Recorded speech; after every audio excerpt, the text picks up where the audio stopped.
It is a war seemingly without end. 20 years of blood and sweat spilled in Afghanistan's deserts has claimed tens of thousands of lives, cost hundreds of billions of dollars, and achieved few of its aims. The country's government is held together by a fragile power-sharing deal. It is one of the least democratic and most violent places on earth, and half of its territory is either in Taliban hands or being contested by the Islamists. Now, NATO leaders are meeting for talks this week are thought to be mulling withdrawal after President Trump pledged to have all U.S. troops out. While Biden may yet reverse that promise, if he pushes ahead then it is unlikely that NATO forces will stay much longer. Their withdrawal would bring an end to one of the longest conflicts of modern times. So, after 2 decades of war, was it all worth it?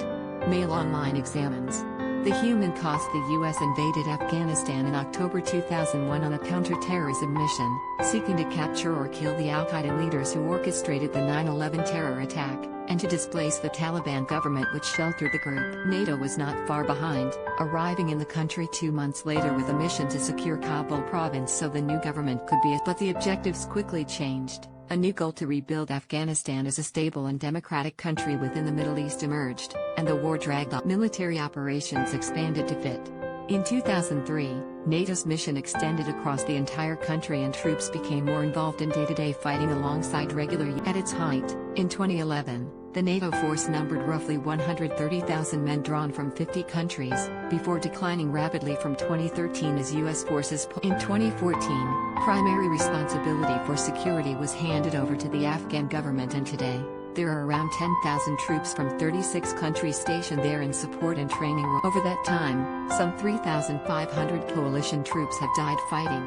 The vast majority, around 2,400, were. The UK lost some 450 soldiers, the second highest total, who were largely killed in Helmand and Kandahar provinces when they took over combat operations from the Americans. On the Afghan side, it is thought that more than 110,000 have been killed, including at least 31,000 civilians who were largely hit by airstrikes. At least 30,000 coalition troops have also been wounded in the fighting, the vast majority American, while tens of thousands of Afghans have also been wounded. The financial cost. NATO costs are hard to estimate because its troops are drawn from dozens of countries which control spending individually through many separate budgets. However, the respected Stockholm International Peace Research Institute previously estimated that combined U.S. and NATO combat costs in Afghanistan from 2001 and 2012 totaled around $725 billion. Researchers from the Development Initiatives Foundation then used that data to estimate that each soldier posted in Afghanistan costs roughly $450,000. Using that estimate along with average NATO troop figures between 2013 and last year,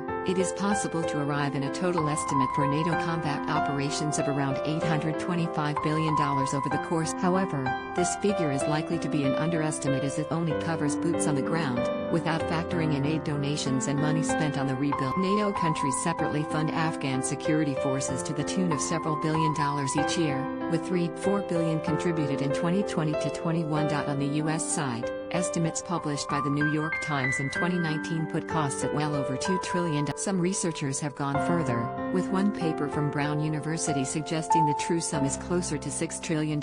What has it achieved? Osama bin Laden, the architect of the 9/11 bombings, is dead, while most of his co-conspirators are either locked in Guantanamo Bay or have also been. The Taliban are no longer in control of Afghanistan, which has held 5 sets of elections since 2004, the last being the 2019 presidential raid that resulted in a disputed ballot that narrowly handed victory to Ashraf Ghani over his rival Abdullah, who set up a parallel government. The pair eventually reached a power-sharing deal in May 2020 that saw Ghani remain leader but granted Abdullah control of key ministries and put him in charge of negotiating. However, it is still ranked as one of the least democratic places on earth according to The Economist's 2020 ranking, coming 139th of 167 countries, alongside the likes of Cuba and Venezuela. It is also riven with violence, with the Taliban waging a determined counterinsurgency against. As U.S. forces have drawn down attacks by Taliban forces on civilians, Afghan security forces and the armed forces have resolute support.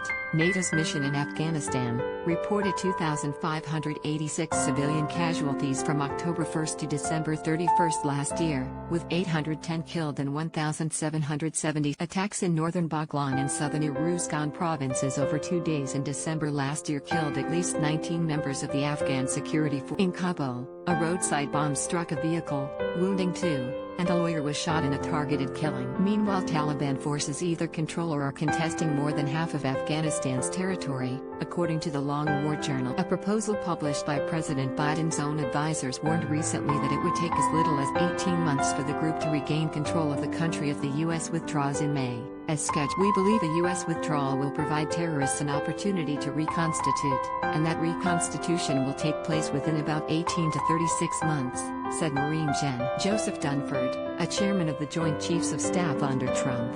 They have recommended keeping U.S. troops in the country until peace talks, which are supposed to be taking place between the Afghan government and Taliban, reach an but with talks effectively stalled, there is no guarantee that an acceptable result will come soon, if ever. While others warn keeping American soldiers in the country past the deadline may make them the target of attacks. At least 30,000 Afghans have been wounded in the fighting, though the talks come as President Joe Biden wrangles with whether to keep Trump's promise to withdraw all U.S. troops by May this year, a move that would likely lead NATO to. Biden's advisors have urged him to push that deadline back, saying the Taliban would be in full control of the country within 3 years if the U.S. depart. Share this article.